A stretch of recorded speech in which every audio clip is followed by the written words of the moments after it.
So, before you get comfortable, take a moment to like the video and subscribe, but only if you genuinely enjoy what I do here. And let me know in the comments where you're tuning in from and what time it is for you. It's always fascinating to see who's joining us from around the world. Now, dim the lights, maybe turn on a fan for that soft background and let's ease into tonight's journey together. Thus the Trojans in the city, scared like fawns, wiped the sweat from off them and drank to quench their thirst, leaning against the goodly battlements, while the Achaeans with their shields laid upon their shoulders drew close up to the walls. But stern fate bade Hector stay where he was before Ilius and the Scaean Gates. Then Phoebus Apollo spoke to the son of Peleus, saying, "Why, son of Peleus, do you, who are but man, give chase to me who am immortal? Have you not yet found out that it is a god whom you pursue so furiously? You did not harass the Trojans whom you had routed, and now they are within their walls, while you have been decoyed hither away from them. Me you cannot kill, for death can take no hold upon me."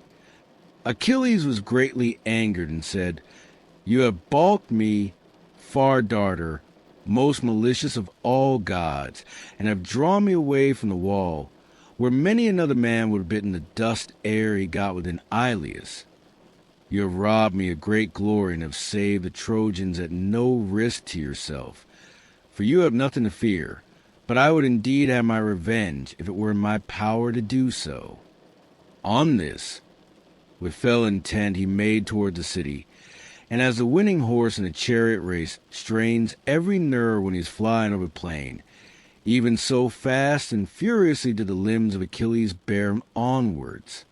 King Priam was first to note him as he scoured the plain, all radiant as a star which men call Orion's hound, and whose beams blaze forth in time of harvest more brilliantly than those of any other that shines by night. Brightest of them all though he be, he yet bodes ill for mortals, for he brings fire and fever in his train. Even so did Achilles' armor gleam on his breast as he sped onwards. Priam raised a cry and beat his head with his hands as he lifted them up and shouted out to his dear son, imploring him to return. But Hector still stayed before the gates, for his heart was set upon doing battle with Achilles. The old man reached out his arms towards him and bade him for pity's sake come within the walls. "Hector," he cried, "my son, stay not to face this man alone and unsupported, or you will meet death at the hands of the son of Peleus, for he is mightier than you. Monster that he is! Would indeed that the gods loved him no better than I do, for so dogs and vultures would soon devour him as he lay stretched on earth, and a load of grief will be lifted from my heart. For many a brave son has he reft from me, either by killing them or selling them away in the islands there beyond the sea. Even now I miss 2 sons from among the Trojans who have thronged within the city, Lycaon and Polydorus, whom Lautho Pyrrhus among women bore me. Should they be still alive and in the hands of the Achaeans, we will ransom them with gold and bronze, of which we have store, for the old man Altus endowed his daughter richly. But they are already dead and in the house of Hades. Sorrow will it be to us too who were their parents, albeit the grief of others will be more short-lived unless you too perish at the hands of Achilles. Come then, my son, within the city, to be the guardian of Trojan men and Trojan women, or you will both lose your own life and afford a mighty triumph to the son of Peleus. Have pity also on your unhappy father, while life yet remains to him. On me, whom the son of Saturn will destroy by a terrible doom on the threshold of old age, after I have seen my sons slain and my daughters haled away as captives, my bridal chambers pillaged, little children dashed to earth amid the rage of battle, and my sons' wives dragged away by the cruel hands of the Achaeans. In the end, fierce hounds will tear me in pieces at my own gates, after someone has beaten the life out of my. body with sword or spear hounds that I myself reared and fed at my own table to guard my gates, but who will yet lap my blood and then lie all distraught at my doors. When a young man falls by the sword in battle, he may lie where he is, and there is nothing unseemly. Let woe be seen, all is honorable in death. But when an old man is slain, there is nothing in this world more pitiable than that dog should defile his gray hair and beard and all that men hide for shame. The old man tore his gray hair as he spoke, but he moved not the heart of Hector. His mother hard by wept and moaned aloud as she bared her bosom and pointed to the breast which had suckled him. "Hector," she cried, weeping bitterly the while, "Hector, my son, spurn not this breast, but have pity upon me too. If I have ever given you comfort from my own bosom, think on it now, dear son, and come within a wall, protect us from this man. Stand not without to meet him. Should the wretch kill you, neither I nor your richly dowered wife shall ever weep, dear offshoot of myself. Oh, the bed on which you lie, for dogs would devour you at the ships of the Achaeans." Thus did the two with many tears implore their son, but they moved not the heart of Hector, and he stood his ground awaiting huge Achilles as he drew nearer towards him. As serpent in its den upon the mountains, full fed with deadly poisons, waits for the approach of man. He is filled with fury, and his eyes glare terribly as he goes writhing round his den. Even so Hector leaned his shield against a tower that jutted out from the wall, and stood where he was undaunted. "Alas," said he to himself in the heaviness of his heart, "if I go within the gates, Polydamas will be the first to heap reproach upon me, for it was he that urged me to lead the Trojans back to the city on that awful night when Achilles again came forth against us. I would not listen, but it would have been indeed better if I had done so. Now that my folly has destroyed the host, I dare not look Trojan men and Trojan women in the face, lest the worst man should say, 'Hector has ruined us by his self-confidence.' Surely it would be better for me to return after having fought Achilles and slain him, or to die gloriously here before the city. What, again, if were to lay down my shield and helmet, lean my spear against the wall, and go straight up to noble Achilles? What if I were to promise to give up Helen, who was the fountainhead of all this war, and all the treasure that Alexandrus brought with him in his ships to Troy, aye, and to let the Achaeans divide the half of everything that the city contains among themselves? I might make the Trojans, by the mouths of their princes, take a solemn oath that they would hide nothing, but would divide into 2 shares all that is within the city. But why argue with myself in this way? Were I to go up to him, he would show me no kind of mercy. He would kill me then there as easily as though I were a woman when I had off my armor. There is no parleying with him from some rock or oak tree, as young men and maidens prattle with one another. Better fight him at once, and learn to which of us Jove will vouchsafe victory." Thus did he stand and ponder, but Achilles came up to him as it were Mars himself, plumed lord of battle. From his right shoulder he brandished his terrible spear of Pelian ash, and the bronze gleamed around him like flashing fire or the rays of the rising sun.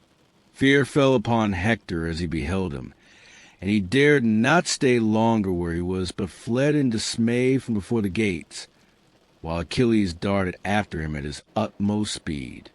As a mountain falcon, swiftest of all birds, swoops down upon some cowering dove, the dove flies before him, but the falcon with shrill scream follows close after, resolved to have her.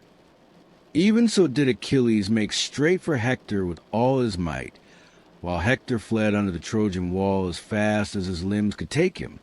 On they flew along the wagon road that ran hard by under the wall, past the lookout station, and past the weather-beaten wild fig tree, till they came to 2 fair springs which feed the river Scamander. One of these two springs is warm, and steam rises from it as smoke from a burning fire. But the other, even in summer, is as cold as hail or snow, or the ice that forms on water. Here, hard by the springs, are the goodly washing troughs of stone, where in the time of peace before the coming of the Achaeans the wives and fair daughters of the Trojans used to wash their clothes. Past these did they fly, the one in front, and the other giving behind him. Good was the man that fled, but better far was he that followed after, and swiftly indeed did they run. For the prize was no mere beast for sacrifice or a bullock's hide, as it might be for a common foot race. But they ran for the life of Hector, as horses in a chariot race speed round the turning post when they are running for some great prize, a tripod or woman, at the games in honor of some dead hero. So did these two run full speed 3 times round the city of Priam. All the gods watched them, and the sire of gods and men was the first to speak. "Alas," said he, "my eyes behold a man who is dear to me being pursued round the walls of Troy. My heart is full of pity for Hector, who has burned the thigh bones of many a heifer my honor, at one while on the of many-valied Ida, and again on the citadel of Troy. And now I see noble Achilles in full pursuit of him round the city of Priam. What say you? Consider among yourselves and decide whether we shall now save him or let him fall, valiant though he be, before Achilles, son of Peleus." Then Minerva said, "Father, wielder of the lightning, lord of cloud and storm, what mean you? Would you pluck this mortal whose doom has long been decreed out of the jaws of death? Do as you will, but we others shall not be of a mind with you." And Jove answered, "My child, Trito-born, take heart. I did not speak in full earnest, and I will let you have your way. Do without let or hindrance, as you are minded." Thus did he urge Minerva, who was already eager, and down she darted from the topmost summits of Olympus. Achilles was still in full pursuit of Hector, as a hound chasing a fawn which he has started from its covert on the mountains, and hunts through glade and thicket. The fawn may try to elude him by crouching under cover of a bush, but he will scent her out and follow her up until he gets her. Even so there was no escape for Hector from the fleet son of Peleus. Whenever he made a set to get near the Dardanian gates and under the walls, that his people might help him by showering down weapons from above, Achilles would gain on him and head him back toward the plain, keeping himself always on the city side, as a man in a dream who fails to lay hands upon another whom he is pursuing. The one cannot escape nor the other overtake. Even so neither could Achilles come up with Hector, nor Hector break away from Achilles. Nevertheless, he might even yet have escaped death had not the time come when Apollo, who thus far had sustained his strength and nerved his running, was now no longer to stay by him. Achilles made signs to the Achaean host, and shook his head to show that no man was to aim a dart at Hector, lest another might win the glory of having hit him, and he might himself come in second. Then, at last, as they were nearing the fountains of the 4th time, the father of all balanced his golden scales, and placed a doom in each of them, one for Achilles and the other for Hector. As he held the scales by the middle, the doom of Hector fell down deep into the house of Hades, and then Phoebus Apollo left him. Thereon Minerva went close up to the son of Peleus and said, "Noble Achilles, favored of heaven, we too shall surely take back to the ships of triumph for the Achaeans by slaying Hector, for all his lust of battle. Do what Apollo may as he lies groveling before his father, aegis-bearing Jove. Hector cannot escape us longer. Stay here and take breath, while I go up to him and persuade him to make a stand and fight you." Thus spoke Minerva. Achilles obeyed her gladly, and stood still, leaning on his bronze-pointed ashen spear, while Minerva left him and went after Hector in the form and with the voice of Deiphobus. She came close up to him and said, "Dear brother, I see you are hard pressed by Achilles, who is chasing you at full speed round the city of Priam. Let us await his onset and stand on our defense." And Hector answered, "Deiphobus, you have always been dearest to me of all my brothers, children of Hecuba and Priam. But henceforth I shall rate you yet more highly, inasmuch as you have ventured outside the wall for my sake, when all the others remain inside." Then Minerva said, "Dear brother, my father and mother went down on their knees and implored me, as did all my comrades, to remain inside. So great a fear has fallen upon them all. But I was in agony of grief when I beheld you. Now, therefore, let us two make a stand and fight, and let there be no keeping our spears in reserve, that we may learn whether Achilles shall kill us and bear off our spoils to the ships, or whether he shall fall before you." Thus did Minerva inveigle him by her cunning. And when the two were now close to one, another great Hector was first to speak. "I will no longer fly you, son of Peleus," said he, "as I have been doing hitherto. 3 times have I fled round the mighty city of Priam, without daring to withstand you. But now, let me either slay or be slain, for I am in a mind to face you. Let us, then, give pledges to one another by our gods, who are the fittest witnesses and guardians of all covenants. Let it be agreed between us that if Jove vouchsafes me the longer stay, and I take your life, I am not to treat your dead body in any unseemly fashion, but when I have stripped you of your armor, I am to give up your body to the Achaeans. And do you likewise?" Achilles glared at him and answered, "Fool, prate not to me about covenants. There can be no covenants between men and lions. Wolves and lambs can never be of one mind, but hate each other out and through. Therefore there can be no understanding between you and me, nor may there be any covenants between us, till one or other shall fall and glut grim Mars with his life's blood. Put forth all your strength. You have need now to prove yourself indeed a bold soldier and man of war. You have no more chance, and Pallas Minerva will forthwith vanquish you by my spear. You shall now pay me in full for the grief you have caused me on account of my comrades whom you have killed in battle." He poised the spear as he spoke, and hurled it. Hector saw it coming and avoided it. He watched it and crouched down so that it flew over his head and stuck in the ground beyond. Minerva then snatched it up and gave it back to Achilles without Hector seeing her. Hector thereon said to the son of Peleus, "You have missed your aim, Achilles, peer the gods, and Jove has not yet revealed to you the hour of my doom, though you made sure that he had done so. You were a false-tongued liar when you deemed that I should forget my valor and quail before you. You shall not drive spear into the back or run away. Drive it. Should heaven so grant you power, drive it into me as I make straight towards you. And now for your own part avoid my spear if you can, would that you might receive the whole of it into your body. If you were once dead, the Trojans would find the war an easier matter, for it is you who harmed them most." He poised the spear as he spoke and hurled it.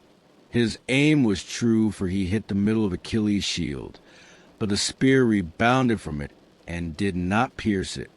Hector was angry when he saw that the weapon had sped from his hand in vain, and stood there in dismay, for he had no second spear. With a loud cry he called Deiphobus and asked him for one, but there was no man.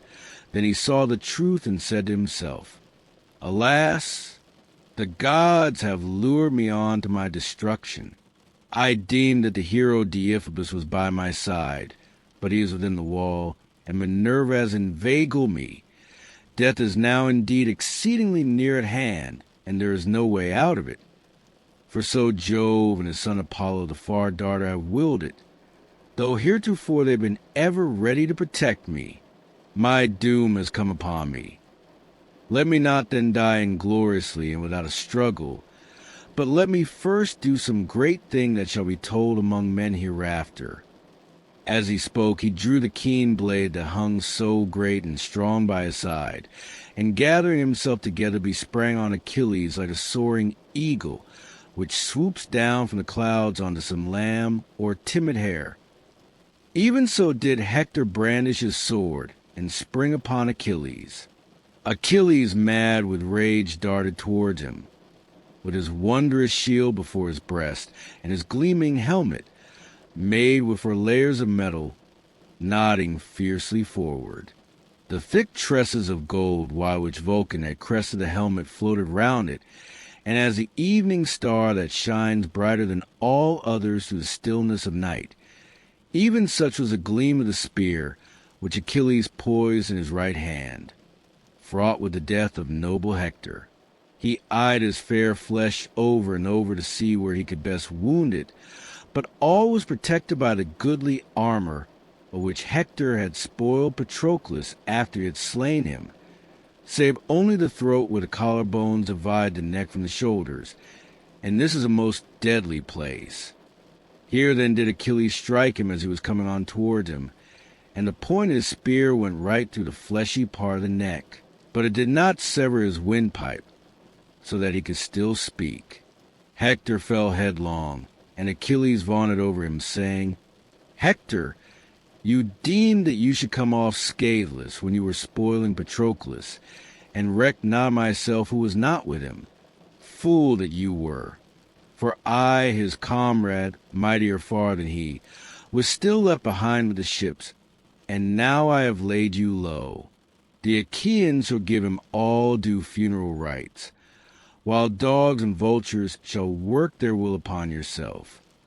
Then Hector said, as the life ebbed out of him, "I pray you by your life and knees, and by your parents, let not dogs devour me at the ships of the Achaeans, but accept the rich treasure of gold and bronze which my father and mother will offer you, and send my body home, that the Trojans and their wives may give me my dues of fire when I am dead."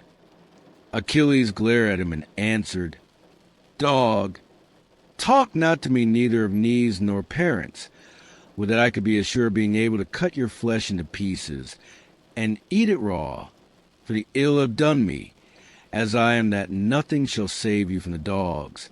It shall not be, though they bring 10 or 20-fold ransom, and weigh it out for me on the spot, with promise of yet more hereafter. Though Priam, son of Dardanus, should bid them offer me your weight in gold. Even so your mother shall never lay you out and make lament over the son she bore, but dogs and vultures shall eat you utterly up." Hector, with his dying breath, then said, "I know you what you are, and was sure that I should not move you, for your heart is hard as iron. Look to it that I bring not heaven's anger upon you on the day when Paris and Phoebus Apollo, valiant though you be, shall slay you at the Scaean Gates." When he had thus said, the shrouds of death enfolded him, whereon his soul went out of him and flew down to the house of Hades, lamenting its sad fate, that it should end youth and strength no longer. But Achilles said, speaking to the dead body, "Die. For my part one will accept my fate, whensoever Jove and the other gods see fit to send it." As he spoke, he drew his spear from the body and set it on one side.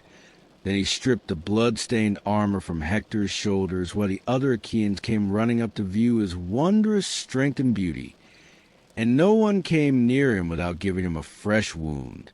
Then would one turn to his neighbor and say, "It is easier to handle Hector now than when he was flinging fire on to our ships," and as he spoke he would thrust the spear into him anew. When Achilles had done spoiling Hector's armor, he stood among the Argives and said, "My friends, princes and counselors of the Argives, now that heaven has vouchsafed us to overcome this man, who has done us more hurt than all the others together, consider whether we should not attack the city in force, and discover in what mind the Trojans may be. We should thus learn whether they will desert their city now that Hector has fallen, or will still hold out even though he is no longer living. But why argue with myself in this way? While Patroclus is still lying at the ships unburied and unmourned, he whom I can never forget so long as I am alive, and my strength fails not, though men forget their dead when once they are within the house of Hades. Yet not even there will I forget the comrade whom I have lost. Now, therefore, Achaean youths, let us raise the song of victory and go back to the ships taking this man along with us. For we have achieved a mighty triumph and have slain noble Hector, to whom the Trojans prayed throughout their city as though he were a god. On this he treated the body of Hector with contumely. He pierced the sinews at the back of both his feet from heel to ankle, and passed thongs of oxhide through the slits he had made. Thus he made the body fast his chariot, letting the head trail upon the ground. Then when he had put the goodly armor on the chariot and had himself mounted, he lashed his horses on, and they flew forward, nothing loath. The dust rose from Hector as he was being dragged along. His dark hair flew all abroad, and his head once so comely was laid low on earth. For Jove had now delivered him into the hands of his foes to do him outrage in his own land. Thus was the head of Hector being dishonored in the dust. His mother tore her hair, and flung her veil from her with a loud cry as she looked upon her son. His father made piteous moan, and throughout the city the people fell to weeping and wailing. It was as though the whole of frowning Ilius was being smirched with fire. Hardly could the people hold Priam back in his hot haste to rush without the gates of the city. He grovelled in the mire and besought them, calling each one of them by his name. "Let be, my friends," he cried, "and for all your sorrow, suffer me to go single-handed to the ships of the Achaeans. Let me beseech this cruel and terrible man, if maybe he will respect the feeling of his fellow men, and have compassion on my old age. His own father is even such another as myself, Peleus, who bred him and reared him to be the bane of us Trojans, and of myself more than of all others. Many a son of mine has he slain in the flower of his youth, and yet, grieve for these as I may, I do so for one, Hector, more than for them all, and the bitterness of my sorrow will bring me down to the house of Hades. Would that he had died in my arms, for so both his ill-starred mother who bore him and myself should have had the comfort of weeping and mourning over him." Thus did he speak with many tears, and all the people of the city joined in his lament. Hecuba then raised a cry of wailing among the Trojans. "Alas, my son," she cried, "what have I left to live for now that you are no more? Night and day did I glory in you throughout the city, for you were a tower of strength to all in Troy, and both men and women alike hailed you as a god. So long as you lived, you were their pride, but now death and destruction have fallen upon you." Hector's wife had as yet heard nothing, for no one had come to tell her that her husband had remained without the gates. She was at her loom in an inner part of the house, weaving a double purple web, and embroidering it with many flowers. She told her maids to set a large tripod on the fire, so as to have a warm bath ready for Hector when he came out of battle. Poor woman! She knew not that he was now beyond the reach of baths, and that Minerva had laid him low by the hands of Achilles. She heard the cry coming as from a wall, and trembled in every limb. The shuttle fell from her hands, and again she spoke to her waiting women. "Two of you," she said, "come with me that I may learn what it is that has befallen." I heard the voice of my husband's honored mother. My own heart beats as though it would come into my mouth, and my limbs refuse to carry me. Some great misfortune for Priam's children must be at hand. May I never live to hear it. But I greatly fear that Achilles has cut off the retreat of brave Hector, and has chased him on to the plain where he was single-handed. I fear he may have put an end to the reckless daring which possessed my husband, who would never remain with the body of his men, but would dash on far in front, foremost of them all in valor. Her heart beat fast, and as she spoke she flew from the house like a maniac, with her waiting women following after.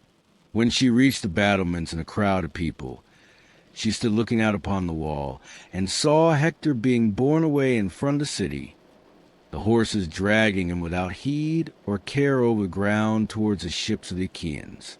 Her eyes were then shrouded as with the darkness of night, and she fell fainting backwards. She tore the tiring from her head and flung it from her, the frontlet and net with its plaited band, and the veil which golden Venus had given her on the day when Hector took her with him from the house of Aetion, after having given countless gifts of wooing for her sake. Her husband's sisters and the wives of his brothers crowded round her and supported her, for she was fain to die in her distraction. When she again presently breathed and came to herself, she sobbed and made lament among the Trojans, saying, "Woe is me, O Hector, woe! Indeed, that to share a common lot we were born, you at Troy in the house of Priam, and I at Thebes under the wooded mountain of Placus in the house of Aetion, who brought me up when I was a child, ill-starred sire of an ill-starred daughter, would that he had never begotten me. You are now going into the house of Hades, under the secret places of the earth, and you leave me a sorrowing widow in your house. The child, of whom you and I are the unhappy parents, is as yet a mere infant. Now that you are gone, O Hector, you can do nothing for him, nor he for you. Even though he escaped the horrors of this woeful war with the Achaeans, yet shall his life henceforth be one of labor and sorrow, for others will seize his lands. The day that robs a child of his parents severs him from his own kind. His head is bowed, his cheeks are wet with tears, and he will go about destitute among the friends of his father, plucking one by the cloak and another by the shirt. Some one or other of these may so far pity him as to hold the cup for a moment towards him and let him moisten his lips. But he must not drink enough to wet the roof of his mouth. Then one whose parents are alive will drive him from the table with blows and angry words. Out with you, he will say, you have no father here, and the child will go crying back to his widowed mother. He, Astyanax, who erewhile would sit upon his father's knees, and have none but the daintiest and choicest morsel set before him. When he had played till he was tired and went to sleep, he would lie in a bed, in the arms of his nurse, on a soft couch, knowing neither want nor care, whereas now that he has lost his father, his lot will be full of hardship. He, whom the Trojans name Astyanax, because you, O Hector, were the only defense of their gates and battlements. The wriggling, writhing worms will now eat you at the ships, far from your parents. When the dogs have glutted themselves upon you, you will lie naked, although in your house you have fine and goodly raiment made by hands of women. This will I now burn. It is of no use to you, for you can never again wear it, and thus you will have respect shown you by the Trojans, both men and women. In such wise did she cry aloud amid her tears, and the women joined in her lament.